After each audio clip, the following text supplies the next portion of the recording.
Senior writer Ed Swift offers the harrowing tale of another well-known Olympian, Christopher Bowman, whose tragedy was self-inflicted and whose villain lived not in some palace, but in his own mirror.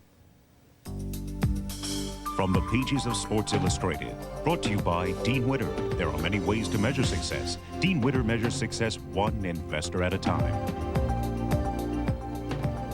The instructor at this Massachusetts rink is well known to any skating fan. Christopher Bowman has been living a life foreign to him the last 2 years, virtually incognito. Bowman the showman, twice national champion, now teaches the basics to kids. 3 years ago he was a shining star, but Bowman's skating career had a dark side, as he now admits for the first time. I started off like most people, smoking pot and, you know, partying and drinking and hanging out and going on the dates and doing whatever. And then it progressed into like acid, ecstasy, into cocaine, heroin, everything. I mean, I was like a human garbage pail. I basically experimented with everything and did everything. He had everything: talent, skill, and charisma.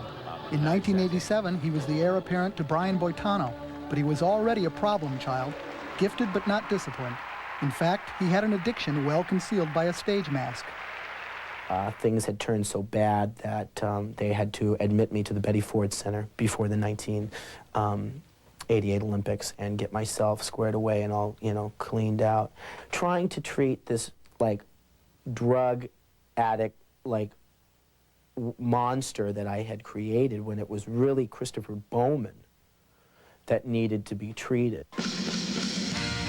The other Bowman was the showman, the ultimate skating machine. He was Hans Brinker from hell, the bad boy rebel. A former child actor, he had a natural sense of style that made him a crowd favorite. But his showbiz savvy also fueled a persona that tried desperately to outdo its own hype.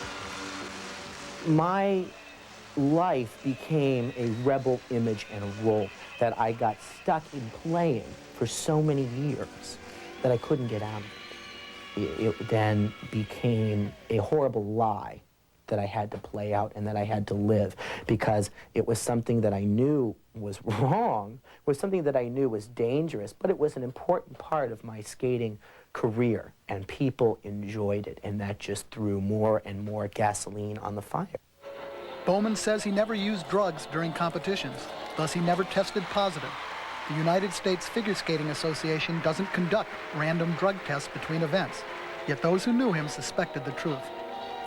Was the USFSA aware of your drug problems? Yes, everyone was aware with my history, the skaters primarily, because they would see me away from the ice in other, you know, parts of life, you know, socially or whatever, and they would see me and I would be like a mess.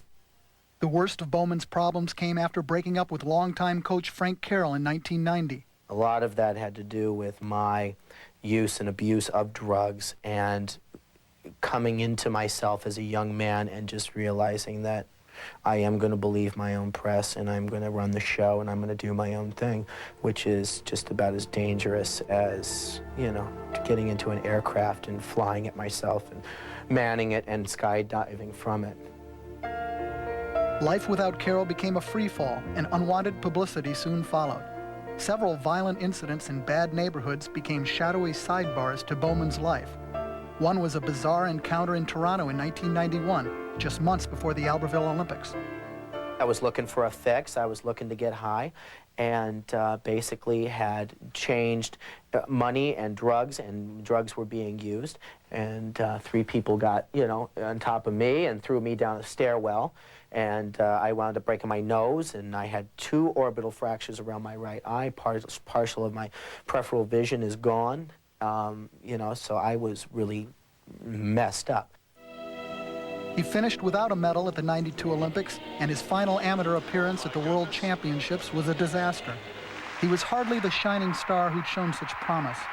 Years of missed practices and substance abuse had taken their toll. After leaving the structured world of competitive skating, Bowman's drug problems intensified. Did you ever come close, have any close calls, ODing? Oh, many serious ones.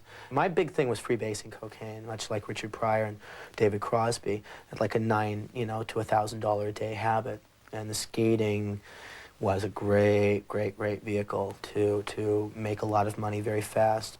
You ever estimate how much money you spent on drugs? Ha ha. Yeah. I could probably buy Scott Hamilton like 5 times over. Let's put it that way. It's astronomical. 6 figures. Astronomical. Way in the 6 figures. Oh, way. Bowman is trying to rekindle the love he had for skating. In the rink where Nancy Kerrigan once trained, he's trying to form a professional pairs team.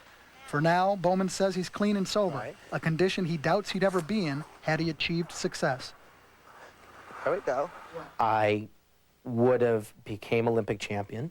I would have became world champion. I would have strangled Kurt Browning. I would have gone off the deep end with drugs, and OJ and I would be sitting together, ankle and ankle and wrist and wrist. Figure skating's consummate showman is now on the outside looking in.